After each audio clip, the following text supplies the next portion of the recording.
Ta'arrufi ilaika bi'ibaratin tawti'atun lita'arrufi ilaika bila ibarah.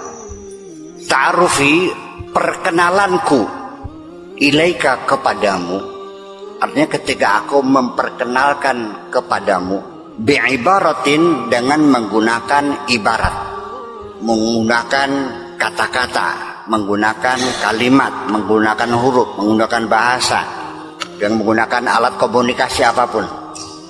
Itu tauti'atun hanya sebagai prolog, sebagai pendahuluan saja. Lita'arrufi ilaika bila ibaratin, untuk perkenalanku kepadamu tanpa ibarat, tanpa ibarah.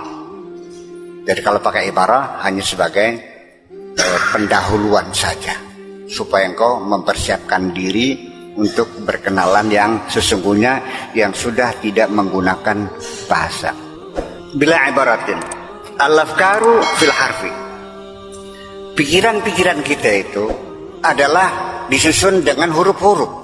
Saya besok mau pergi ke Jakarta naik mobil, kan gitu, nginepnya di Hotel Adno sekian hari, pakai huruf semuanya. Wal khawatiru fil afkar. Bayangan-bayangan, ya, renungan-renungan, apa saja yang terbetik di hati kita, adanya apa? Fil afkar. Pikiran ada dalam huruf, angan-angan ada dalam pikiran. Wa zikril khalis, dan zikirku yang murni, min wara'il harf, di belakang huruf, wal afkar, dan di belakang pikiran. Jadi berzikir kepada Allah secara murni yaitu di belakang pikiran dan di belakang bayangan, di belakang angan-angan. Kita tidak bisa berangan-angan tentang Allah kok. Tidak bisa mengandai-andai Allah. Di luar itu semuanya.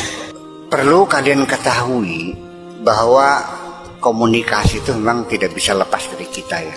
Bagaimanapun kita tidak mungkin melepaskan dari komunikasi.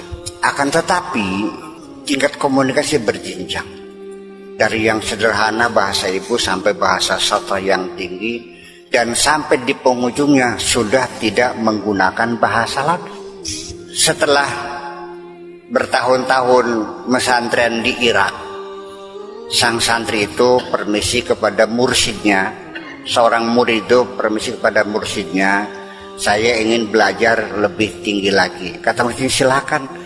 Kalau ilmu saya sudah segini cukup, ilmuku sudah terkuras semua oleh kamu. Kalau mau belajar lagi lebih tinggi, silakan di Lebanon, di Syam. Silakan tuh, namanya Syekh Abdullah. Dia pun berangkat ke sana, ketemu dengan gurunya, disampaikan tujuannya ingin ngaji di sini. Kenankan, ya sudah silakan. Sholat berjamaah zuhur, duduk bersila sambil pegang tasbih.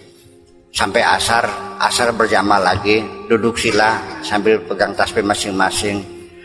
Lama-lama dia bertanya, kapan ngajinya? Semono gak sembahyang ngaji nih. Jadi habis sholat itu ngaji apa?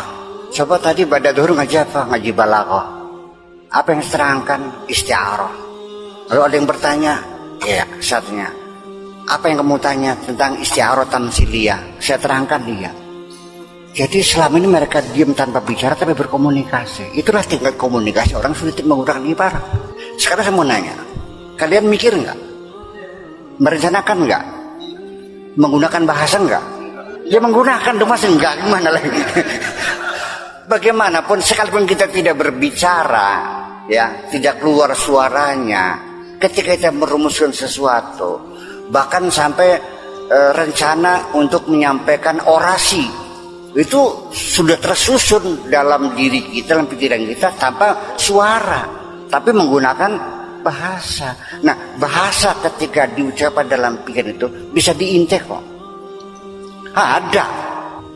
Ini pengalaman sederhana. Saya pernah mengalami hal semacam itu setelah pulang dari hutan, berpuasa 40 hari.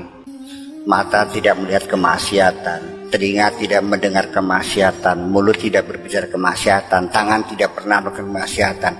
Mungkin sedang jernihnya hati saya. Seorang perempuan sedang berjalan di tanggul, sambil mengupat suaminya, terdengar kok. Tetapi sebentar, ketika saya bergaul dengan masyarakat lagi, ngobrol lagi, hilang lagi.